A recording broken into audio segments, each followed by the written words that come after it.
un pèlerin sur le chemin quand je suis parti hier à l'auberge. Et il m'a accompagné en bivouac pour ce soir. Donc on a trouvé un petit coin sympa, je te montrerai soit demain matin, soit là, mais bon, je sais pas si on voit encore bien. On a pu se baigner tranquille, se laver. Et franchement, ça a fait du bien. J'avais envie de te faire partager un peu un autre point de vue du chemin que le mien. On est le 9e jour. Il est... Quelle heure il est? Il est 7h. Il a plu un peu ce matin. Vraiment un petit peu quoi. J'ai eu le temps de ranger ma tente tranquillement. Voilà. Bon alors attends parce que du coup c'est un peu la cambrousse. En fait là je t'emmène à l'endroit où on a mangé hier soir. Et en fait on a placé notre camp en deux parties. Parce que l'endroit où on a mangé, qui était, tu vas voir, qui est sympa, qui est vraiment un cadre assez magnifique, il n'était pas propice pour planter les tentes, puisque c'est une espèce de plage de cailloux. Du coup on peut pas planter les sardines, etc. Donc on a laissé les tentes au niveau du champ, où c'est largement mieux, c'est tout plat et tout, c'était parfait pour les tentes. Et on avait le camp de la soirée, où on a fait un feu et tout, pour manger, pour se baigner, parce que tu vas voir qu'on a pu se baigner. Du coup comme j'ai zoomé comme un débile sur la prise précédente, il y aura un passage qui sera coupé, tant pis. Du coup je vais te montrer hein.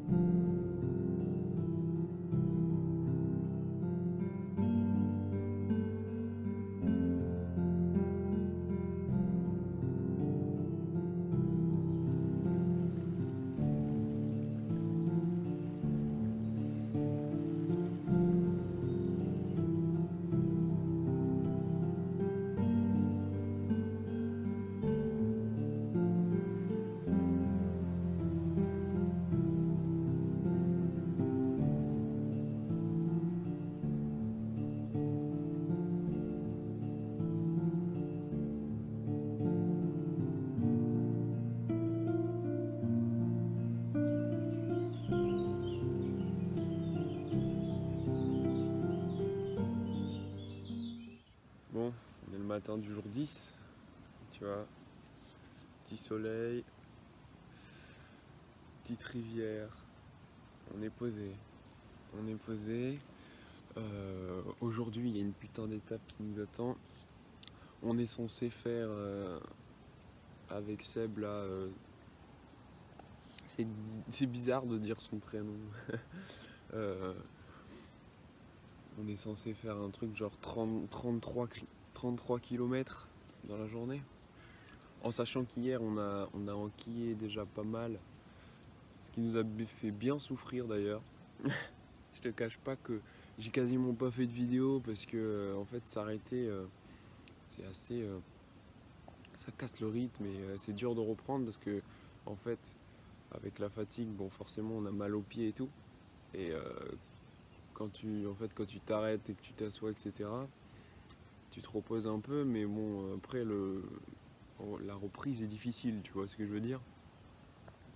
Donc vaut mieux marcher un maximum sans trop s'arrêter, quitte à marcher doucement, tu vois. Bon, on verra comment on se goupille, mais on va essayer peut-être de s'arrêter avant. D'ailleurs, il fait plus froid là, à côté de cette rivière là. Il fait beaucoup plus froid ce matin. Ouais, je te montre un peu le paysage en même temps, tu vois. Parce qu'en plus, ouais, on est arrivé donc depuis Périgueux, donc juste après Périgueux, on est en Dordogne et Ça déboîte, hein. Le paysage il déboîte, mec. C'est magnifique la Dordogne, c'est magnifique. Les forêts de pins. En plus il y a une espèce d'odeur du sud qui est présente. Et il y a aussi l'espèce de roche blanche atypique de cet endroit là. Franchement c'est super beau, c'est vallonné. Du coup par contre ça nous fait faire du dénivelé, mais ça a l'avantage de nous procurer des points de vue assez mémorables. Donc que du bonheur, sauf pour les pieds. Hein. Bon, je vais retourner, faut que j'aille ranger la tente et tout, qu'on parte pas trop tard. On va aller à une petite boulangerie vite fait pour prendre le déjeuner. Et puis après on va se mettre en route tranquillement quoi. Allez, j'espère que j'aurai le temps de faire quelques vidéos en route, histoire de montrer un peu du paysage.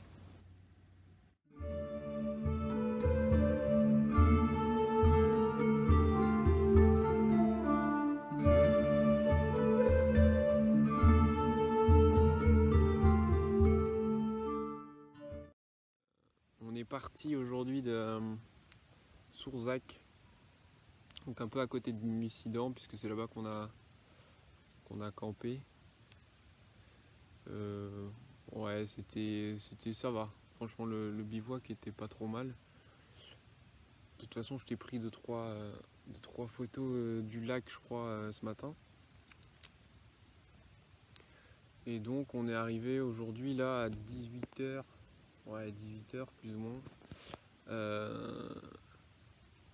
Vers Montfaucon.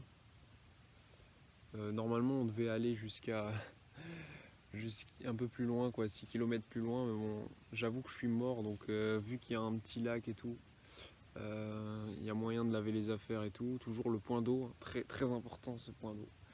Et donc on s'est arrêté là, je pense que ça va le faire. C'est assez plat, on a le point d'eau, il y a du bois, on va pouvoir faire le feu. On n'est pas trop à la vue de tous non plus, même s'il y a l'air d'avoir du monde en bas. Mais... Bon, de toute façon on se fera voir, hein, je pense. Mais... Et puis voilà, prochaine étape, j'en sais rien, faudra redécouper, faire des paysages qui sont quand même assez époustouflants, disons. Ouais, c'est variant en fait. On passe de forêt de pins, après on passe sur des espèces de champs avec des bottes de foin, etc. Et puis là, dernier petit passage justement, juste avant où on campe, on a eu les premières vignes. Alors je sais même pas comment ça s'appelle un champ de vignes. Tu sais toi? Non? Bon bah les premières vignes mec, qu'est-ce que je te dise? Et voilà. Et c'était franchement magnifique. Alors j'ai pas pris de photos ni de vidéos, mais ça me saoule en fait de sortir l'iPad toutes les 35 secondes, donc tu te contenteras de médire mon gars. Voilà.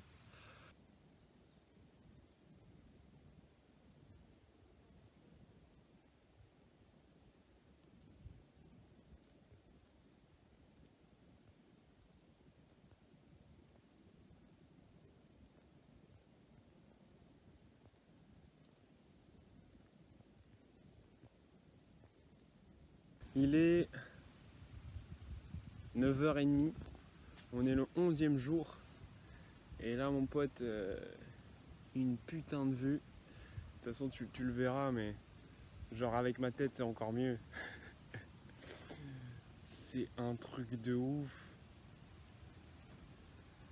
C'est magnifique. Franchement, vue en 360 degrés, proposé par Monsieur l'Homme. Non, franchement, insane. Vraiment lourd. Donc on est parti de, on va dire Montfaucon vers 8h30. Donc ça fait une petite heure qu'on marche. On va rejoindre... alors je vais chier le nom parce qu'il est chiant à retenir. C'est Port Sainte-Foy, un truc comme ça. Après on va essayer d'aller visiter un peu, parce que je suis toujours avec Seb, on va essayer d'aller visiter un peu, merde, Sainte-Foy-la-Grande, qui est... attends, je vais me mettre comme ça, ouais, mais tu auras le soleil en pleine face. Qui est une ancienne ville. Ça promet du lourd, ça promet du très très lourd. Et voilà, magnifique ce voyage.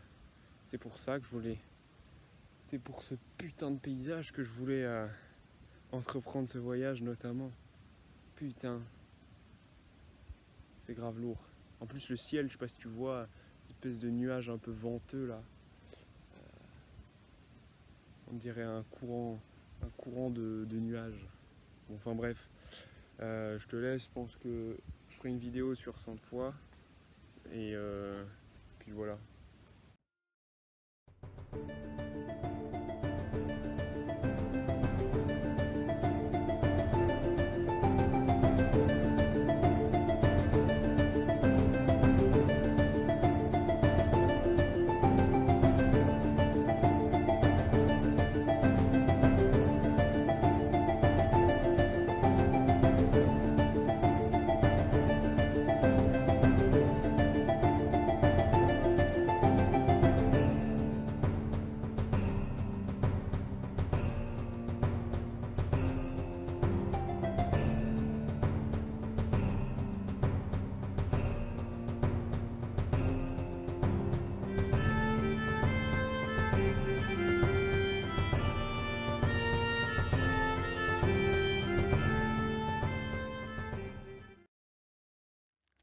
Jour 12, matin du 12e jour. Le projet, traverser ça, la Dordogne. Avec Seb, on a chopé un kayak dont on a eu la chance hier vers 20h. 20h30, on a traversé la Dordogne et de l'autre rive, il y avait trois canaux qu'on avait repérés. Et je me suis dit, vas-y, si on le prend, il y aura moyen d'avoir un raccourci et d'arriver directement à l'autre rive au lieu de faire tout le tour, tu vois. Donc on va tester ça, en espérant qu'on ne chavire pas, mais normalement il ne devrait pas y avoir de soucis. Et je vais essayer de te montrer ça, si c'est pas trop risqué, mais si c'est trop risqué, tant pis, tu auras juste l'idée. À toutes. Bon, nouveau moyen de locomotion. Voilà. Et le but c'est d'attendre l'autre rive comme j'ai dit tout à l'heure. Bon, on va se manger un peu de courant. Je peux pas te filmer toute la traversée malheureusement, il faut que j'aide mon camarade Moussaillon à pagayer. Mais dans l'idée, on va y arriver sain et sauf, je pense. À moins qu'une tempête s'annonce. Pourtant, le ciel m'a l'air dégagé, donc il ne va pas y avoir de problème. Voilà. On a traversé la petite Dordogne ce matin.